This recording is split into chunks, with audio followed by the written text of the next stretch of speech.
Mathias Cormann resigns and is nominated for a top OECD job. Let's have a look. Hello everyone, Florian.Heise here, and welcome to another episode of HeiseSays.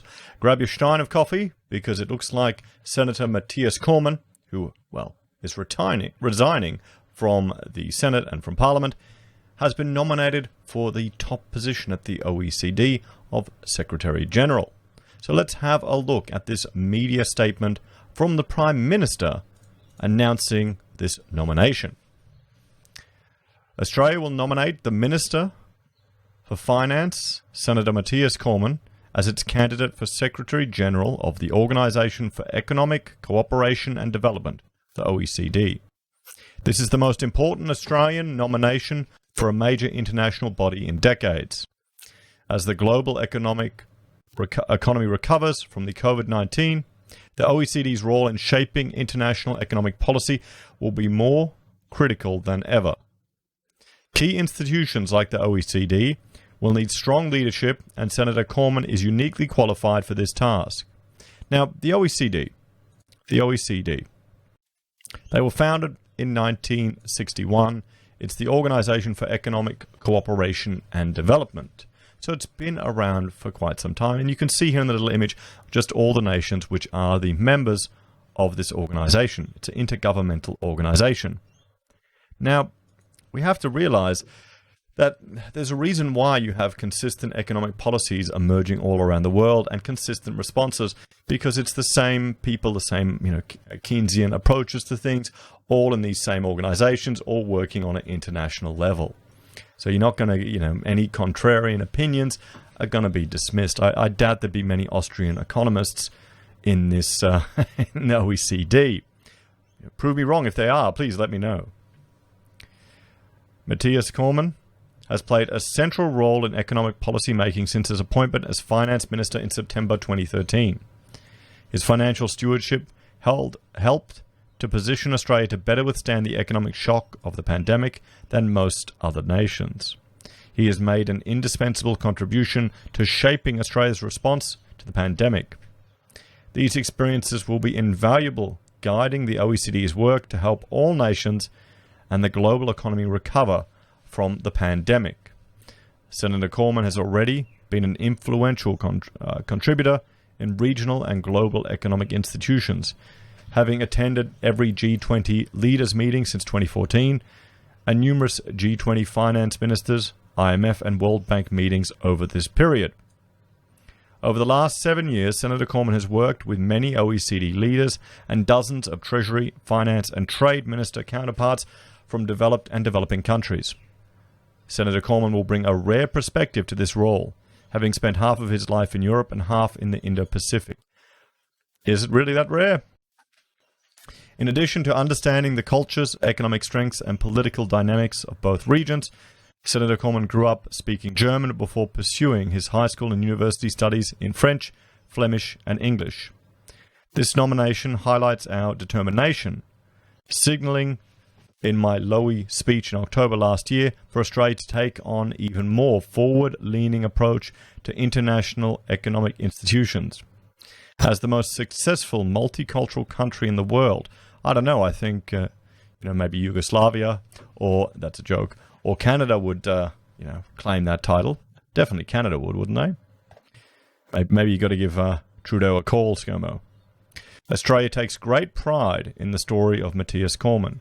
When he arrived in Australia 25 years ago, he brought a deep belief in Australia as a place of untold opportunity. He embodies our national belief that if you have a go, you get a go.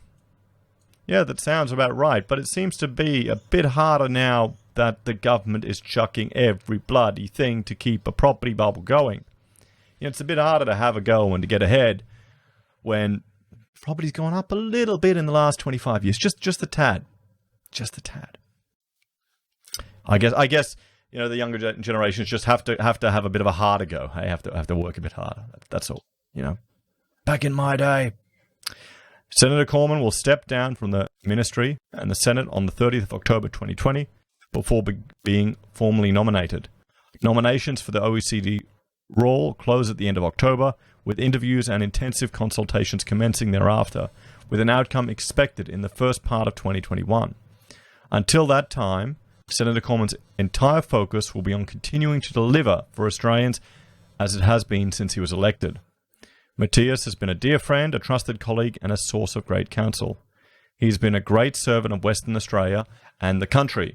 Australia will throw its full support behind his nomination as he embarks on his next stage. I also wish his wife Hayley and his children the very best for the future, particularly after managing the particular difficulties that the family's West Australian politicians face with travel and distance. So, we know now he's heading to the OECD. Let's have a look a little bit more to learn more about this organization, what they actually are. So, together we create better policies for better lives. Better lives. And you see a lot of things published and put out by the OECD, and it influences political leaders. It influences nations. Well, we can see here who it's going to influence. Who it's going to influence. So, the Organization for Economic Cooperation and Development is an international organization that works to build better policies for better lives. Our goal is to shape policies that foster prosperity, equality, opportunity, and well-being for all. We draw on almost 60 years of experience and insights to better prepare the world of tomorrow. Together with governments, policymakers, and citizens, we work on establishing evidence-based international standards and finding solutions to a range of social, economic, and environmental challenges. From improving economic performance and creating jobs to fostering strong education and fighting international tax evasion, we provide a unique forum and knowledge hub for data and analysis, exchange of experiences, best practice sharing, and advice on public policies and international standard setting. Well, notice what countries are not involved in the OECD. China, Russia, Brazil, none in Africa, nothing in Southeast Asia except maybe Korea and Japan. So it seems, odd that this exists. Maybe it has some noble intentions, but it's leaving a lot of the world behind. What we do better, they promote local and regional development in 1,000 locations. Well, the market can do that by itself. Promote health and safety in 309 million. Accelerating development, so they're doing projects around the world. How we work. They engage, influence, and they set standards. So if we'll jump over here and have a look at a bit more about them. So we can see, promoting local and regional developments. They influence. We provide knowledge and advice to inform better policies. As one of the world's leading and most trusted sources of comparative socioeconomic data and analysis, we help steer decision making. So you can see how there can be global uniformity in a lot of the decision processes and making, and how contrarian opinions may not be put forward. They set standards. We work with countries and other partners to develop international standards so that everyone plays by the same rules and cooperates to reach shared objectives. Very, very collaborative. Very, socialist in a way, isn't it? One world government-y type of feel. And again, I'll just remind you of who doesn't appear to be in this little chart. All the other major economies in the world, all the big other ones, the growing economies that are probably just ignoring the rules. And let's have a look here. Let's see some of the 1,000 locations. The number of regions and cities in the OECD and partner countries that will be able to measure progress on SDGs using OECD localized indicator frameworks. So it's data measuring. They're promoting health and safety. Annual savings to society thanks to OECD test methods, data quality standards, and sharing of chemical safety testing and assessments. 480 million. The amount of additional tax revenue collected to date by administrations participating in the Tax Inspections Without Borders initiative. Well, isn't that nice? Getting all that tax sorted, and help product safety recalls, 24,000, and improving the education for 600,000 students. So there we have it, guys. This is their global reach. Let's look at their candidates. Where do they have them? Costa Rica, and you can explore this and the projects that they do, on your own time. I will link to it down below. But there we have it, everyone. Mathias Cormann is our nominee as Governor General for the OECD. What do you think? What do you think?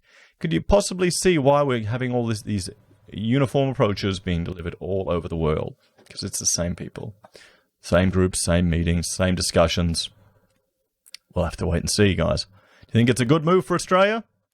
Or is it just, more unelected bureaucrats to influence our lives and influence the market?